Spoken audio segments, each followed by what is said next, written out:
Hi friends, ഇന്ന് ഞാൻ ഉണ്ടാക്കുന്നത് വളരെ എളുപ്പത്തിൽ ഉണ്ടാക്കിയെടുക്കാൻ പറ്റുന്ന നല്ല അടിപൊളി ടേസ്റ്റി ആയിട്ടുള്ളൊരു പരിപ്പ് കറിയുടെ റെസിപ്പിയാണ്. അപ്പോൾ വീഡിയോയിലേക്ക് പോകുന്നതിന് മുമ്പായി എൻ്റെ ചാനൽ ആദ്യമായാണ് കാണുന്നതെങ്കിൽ പ്ലീസ് ഒന്ന് സബ്സ്ക്രൈബ് ചെയ്യണേ. സബ്സ്ക്രൈബ് ചെയ്യുന്നതിനോടൊപ്പം തന്നെ തൊട്ടടുത്തുള്ള ബെല്ലൈക്കൺ കൂടി ഒന്ന് പ്രസ് ചെയ്ത് കഴിഞ്ഞാൽ ഞാനിടുന്ന വീഡിയോസിൻ്റെയൊക്കെ നോട്ടിഫിക്കേഷൻ നിങ്ങൾക്ക് ലഭിക്കുന്നതായിരിക്കും. അപ്പോൾ നമുക്കിത് എങ്ങനെയാണ് ഉണ്ടാക്കണേ നോക്കിയാലോ. അപ്പോൾ അതിനായിട്ട് ഒരു ബൗൾ എടുത്തിട്ട് അതിലേക്ക് 1 കപ്പ് തുവരപ്പരിപ്പ് ചേർത്ത് കൊടുക്കാം. ഇനി ഇത് നല്ലപോലെ ഒന്ന് കഴുകിയെടുക്കണം. ഇപ്പോൾ ഇത് നല്ലപോലെ കഴുകിയെടുത്തിട്ടുണ്ട്. ഇനി ഇതിലേക്ക് കുറച്ചധികം വെള്ളം ഒഴിച്ചു കൊടുത്തിട്ട് ഒരു 10-15 മിനിറ്റ് ഒന്ന് കുതിരാനായിട്ട് വെക്കാം. ഇനി ഒരു കുക്കർ എടുത്തിട്ട് നമ്മൾ കുതിർത്തെടുത്ത പരിപ്പ് അതിലെ വെള്ളമൊക്കെ ഒന്ന് കളഞ്ഞിട്ട് കുക്കറിലേക്ക് ചേർത്ത് കൊടുക്കണം. പിന്നെ വേണ്ടത് ഒരു സവാളയുടെ പകുതി ഇതുപോലെ ഒന്ന് അരിഞ്ഞത് ചേർത്ത് കൊടുക്കാം. പിന്നെ ഒരു മീഡിയം സൈസ് തക്കാളി ഇതുപോലെ ഒന്ന് ചെറുതായിട്ട് അരിഞ്ഞത്, എരിവിനനുസരിച്ച് പച്ചമുളക്. അപ്പോൾ ഞാനിവിടെ 2 പച്ചമുളകാണ് എടുത്തിരിക്കുന്നത്. ഇനി ഇതിലേക്ക് 1/2 ടീസ്പൂൺ മഞ്ഞൾപ്പൊടിയും ആവശ്യത്തിന് ഉപ്പും പിന്നെ ഒരു 2.25 കപ്പ് വെള്ളവും കൂടി ചേർത്ത് കൊടുത്തിട്ട് നന്നായിട്ടൊന്ന് മിക്സ് ചെയ്തെടുക്കാം.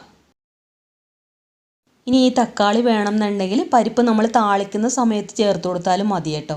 ഇനി കുക്കർ മൂടി 2 വിസിൽ വരുന്ന വരെ മീഡിയം ഫ്ലെയിമിൽ വേവിച്ചെടുക്കാം. ഇപ്പോൾ ഇത് പാകത്തിന് വെന്ത് വന്നിട്ടുണ്ട്.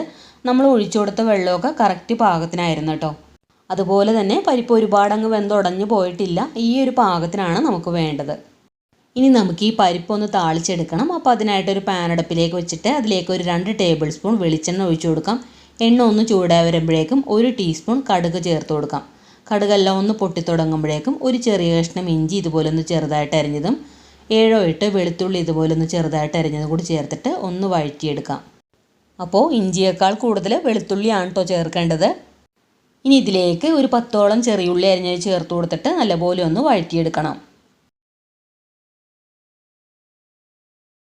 ഇപ്പോൾ ഉള്ളിയുടെ കളറൊക്കെ ഒന്ന് മാറി ചെറുതായിട്ടൊന്ന് മൊരിഞ്ഞ് വന്നിട്ടുണ്ട്. ഇനി നമുക്കിതിലേക്ക് 2-3 വറ്റൽമുളക് ചേർത്ത് കൊടുക്കാം. പിന്നെ ആവശ്യത്തിന് കറിവേപ്പിലയും കൂടി ചേർത്തിട്ട് എല്ലാം കൂടി ഒന്ന് വഴറ്റിയെടുക്കണം. ഇപ്പോൾ ഇതെല്ലാം നന്നായിട്ടൊന്ന് മൊരിഞ്ഞ് വന്നിട്ടുണ്ട്. ഇനി നമുക്കിതിലേക്ക് തീ ലോ ഫ്ലെയിമിലോട്ട് വെച്ചതിന് ശേഷം ഒരു 1/4 ടീസ്പൂൺ മഞ്ഞൾപ്പൊടി ചേർത്ത് കൊടുക്കാം. പിന്നെ 2 ടീസ്പൂൺ ചതച്ച മുളക് ചേർത്ത് കൊടുക്കാം. എന്നിട്ട് നല്ലപോലെ ഒന്ന് വഴറ്റിയെടുക്കണം. ഇനി ഇതിലേക്ക് ഒരു 1/4 ടീസ്പൂൺ കാശ്മീരി മുളക് പൊടി കൂടി ഞാൻ ചേർത്ത് കൊടുക്കുന്നുണ്ട്. അപ്പോൾ എരിവുള്ള മുളക് പൊടിയാണെന്നുണ്ടെങ്കിൽ ഒരു 1/2 ടീസ്പൂണിൽ താഴെ ചേർത്ത് കൊടുത്താൽ മതി കേട്ടോ. എന്നിട്ട് ഇതിലേക്ക് നമ്മൾ വേവിച്ച് വെച്ച പരിപ്പും കൂടി ചേർത്തിട്ട് എല്ലാം കൂടി നന്നായിട്ടൊന്ന് മിക്സ് ചെയ്തെടുക്കാം. നന്നായിട്ടൊന്ന് മിക്സ് ചെയ്തതിന് ശേഷം ഉപ്പ് നോക്കിയിട്ട് കുറവാണെന്നുണ്ടെങ്കിൽ പാകത്തിനുള്ള ഉപ്പും കൂടി ചേർത്ത് കൊടുത്തിട്ട് ഫ്ലെയിം ഓഫ് ചെയ്ത് കൊടുക്കാം. അപ്പോൾ ഇത്രയേ ഉള്ളൂ. വളരെ എളുപ്പത്തിൽ ഉണ്ടാക്കിയെടുക്കാൻ പറ്റുന്ന നല്ല ടേസ്റ്റി ആയിട്ടുള്ളൊരു പരിപ്പ് കറിയാണ് കേട്ടോ ഇത്. ചോറിൻ്റെ കൂടെയും ചപ്പാത്തിയുടെ കൂടെയും കഴിക്കാൻ പറ്റിയ നല്ലൊരു പരിപ്പ് കറിയാണ്.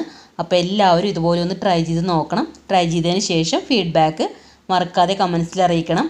അതുപോലെ വീഡിയോ ഇഷ്ടമായിട്ടുണ്ടെങ്കിൽ ലൈക്ക് ചെയ്യാനും ഫ്രണ്ട്സിനും ഫാമിലിക്കൊക്കെ ഒന്ന് ഷെയർ ചെയ്ത് കൊടുക്കാനും ഇതുവരെ സബ്സ്ക്രൈബ് ചെയ്യാത്തവരുണ്ടെങ്കിൽ ഒന്ന് സബ്സ്ക്രൈബ് ചെയ്യാനും മറക്കരുതേ. അപ്പോൾ അടുത്ത നല്ലൊരു വീഡിയോ ആയിട്ട് വരാം. Thank you for watching.